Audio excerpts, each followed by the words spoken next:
मैं बार बार कहता हूँ कोई भी काम करना और कोई भी काम करते रहना, इन दोनों में बहुत फर्क है। आप किसी भी फील्ड में कोई भी काम कर रहे हो, उस काम में मुकाम पर पहुंचने के लिए आपको उस काम को लगातार करते रहना होगा, तभी जाके आप उन ऊंचाइयों पर पहुंच पाओगे।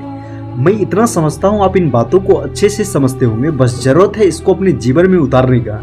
क्योंकि सोचना बोलना किसी भी काम के लिए बहुत ही आसान होता है, पर उन चीज़ों पर काम करना, उसे अपने जीवन में उतारना उतना ही कठिन होता है। आप खुद ही सोचो, आप जो भी काम कर रहे हो, जिस भी फील्ड में हो, आप खुद को उस काम में, उस फील्ड में टॉप पर पहुंचाना चाहते हो, हजारों लाखों लोगों को पीछे छोड़कर खुद को सबसे आगे करना चाहते हो। ये इतना आसान तो नहीं है। इसके लिए आपको कड़ी मेहनत करनी होगी, लगातार खुद को हर एक चीज़ों से अपडेट रखना होगा, नई नई चीज़ों को सीखना होगा, हर वो जानकारियाँ रखनी होगी जो आपको अपने लक्ष्यों की ओर आगे बढ़ने में मददगार साबित होगी। इन बातों के बीच आपको एक बात पर खास करके ध्यान रखना होगा कि आपने जो भी लक्ष्य तय किए उससे आपको भटकना नहीं है, आपको घबराना नहीं है। अगर उस काम को शिद्दत के साथ कर रहे हो, अपना सारा एफर्ट लगा रहे हो उस काम के पीछे, अगर परिणाम आपके हिसाब से नहीं भी आ रहे हैं तो आपको धैर्य के साथ डटे रहना है, टिके रहना है, क्योंकि कई असफलता की सीढ़ियों को पार करके ही सफलता प्राप्त कर सकते हैं। हर दिन हर महीने लक्ष्य बदलने वाले इंसान कभी जिंदगी में आगे बढ़ ही नहीं सकता। आपको एक लक्ष्य तय करना होगा, उसी पर काम करना होगा,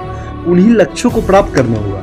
अगर आप सही रास्तों से अपनी मंजिल की ओर आगे बढ़ने लगे, अपने लक्ष्य की ओर आगे बढ़ने लगे, तो आपको सफल होने से कोई रोक ही नहीं सकता। आपको अपने फील्ड में टॉप पर पहुंचने से कोई नहीं रोक सकता। आपको अपने फील्ड का बाप बनने से कोई नहीं रोक सकता।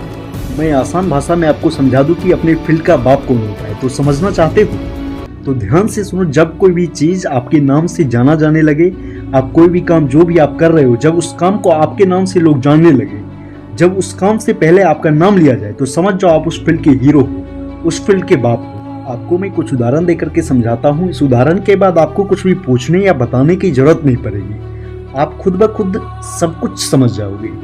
अभिनय के क्षेत्र में जाओगे तो खुद को अमिताभ बच्चन बनाओ, क्रिकेट के क्षेत्र में जाओगे खुद को सचिन बनाओ, फुटबॉल के क्षेत्र में जाओगे खुद को मैसी बनाओ, क्रिस्टियानो रोनाल्डो बनाओ, खुद को देशभक्त बनाओ तो भगत सिंह बनाओ, खुद को मोटिवेशनल स्पीकर बनाओ तो संदीप माहेश्वरी बनाओ। अब आप अच्छे से समझ गए होंगे मैं आपको क्या समझाना चाह रहा था। अब आप समझ गए होंगे अपने फील्ड का बाप कैसे बनते हैं, अपने फील्ड का हीरो कैसे बनते हैं। लोगों ने जिस भी फील्ड को चुना उसे ही अपनी पूरी जिंदगी दे दी। आपको क्या लगता है इन लोगों ने असफलताएं नहीं देखी होंगी, लेकिन इनमें वो काबिलियत थी, खुद के लिए विश्वास था, जो विश्वास इन्हें आज यहाँ तक पहुँचाया। ये ऐसे दिग्गज हैं, ये ऐसे महारथी हैं जिन्हें इनकी फील्ड ने पहचान नहीं दी, इन्होंने अपनी फील्ड को पहचान दी। तो आपको ऐसा ही बनना है कि आपको आपकी फील्ड नहीं है, आप अपने फील्ड को पहचान दो।